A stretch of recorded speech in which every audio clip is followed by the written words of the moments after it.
குர்ஆன் சம்பந்தப்பட்ட அத்துணை விஷயங்களுக்கும் அல்லாஹ் சுப்ஹானஹு வ தஆலா ஒரு சிறப்பை வைத்திருக்கிறான். இந்த குர்ஆன் எந்த மொழியில் இறங்கிறதோ அந்த மொழி அரபி மொழி, அதற்கு ஒரு தனி சிறப்பு உண்டு.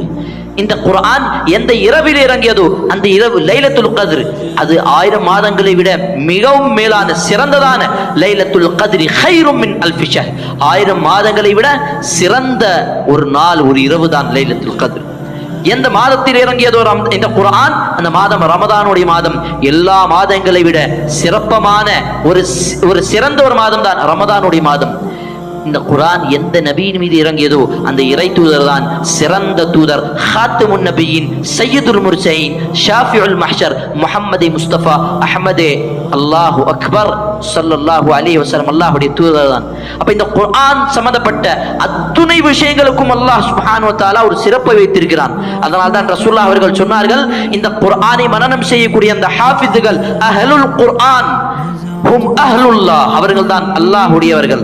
அல்லாஹ்வுடையவர்கள் தான் அல்லாஹ்வை நேசிக்கக்கூடியவர்கள், அல்லாஹ்வுடைய தேர்ந்தெடுக்கக்கூடிய ஒரு அடியார்கள்.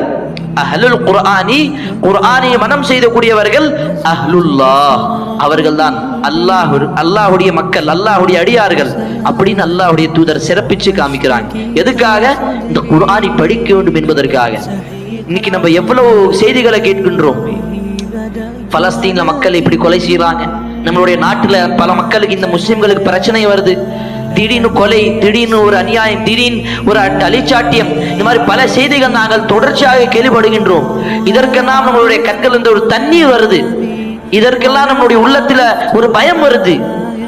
ஆனா என்னைக்காவது இந்த குர்ஆனை படிக்க முடியலையே. நாளைக்கு இறைவன் என் முன்னால் அல்லாஹ் சொல்லுவான், இந்த குர்ஆனை நான் உன்னுடைய நேர்வழிக்காக அனுப்பினேன், ஹுதல் லில் முத்தகின், ஹுதல் லின்னாஸ், அல்லாஹ் கூறுகின்றான், மனித சமுதாயத்துடைய நேர்வழிக்காக இதை அனுப்பினேன். என்னைக்காவது இதை திறந்து பார்த்து படித்திருக்கிறாயா என்னுடைய அடியானே அப்படின்னு அல்லாஹ் கேட்கும் பொழுது நாங்கள் என்ன பதில் சொல்வோம் சகோதரர்களே?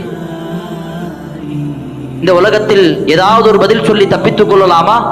அது அங்க நடக்காது. அல்லாஹ்விடம் அப்படி நடக்காது. ஒரு பதில் சொல்லவில்லை என்று சொன்னால் கால் நகராது. அல்லாஹ் நாளை மறுமையிலே இந்த திருக்குர்ஆனை பற்றி கேள்வி கேட்கும் பொழுது நாங்கள் என்ன பதில் சொல்லுவோம்? வமா அர்ஸல்னாக இல்லா ரஹ்மத்தல் லில் ஆலமீன், அகிலத்தார்க்கெல்லாம் அனுப்பப்பட்ட, அருளாக அனுப்பப்பட்ட முஹம்மது நபி ஸல்லல்லாஹு அலைஹி வஸல்லம் அவர்களுடைய குணம் எப்படி தெரியுமா? ரொம்ப இரக்கமான ஒரு குணம், மற்றவர்கள் மீது அதிகமாக இரக்கம் படக்கூடியவர்கள். இன்னும் சூரத்து தௌபாவுடைய வசனத்தில் அல்லாஹ் கூறுகின்றான், ரഊஃபுன் ரஹீம், அல்லாஹ்வுடைய ஒரு சிஃபத் ரഊஃபுன் ரஹீமுன். அல்லாஹ் தன்னுடைய தூதர்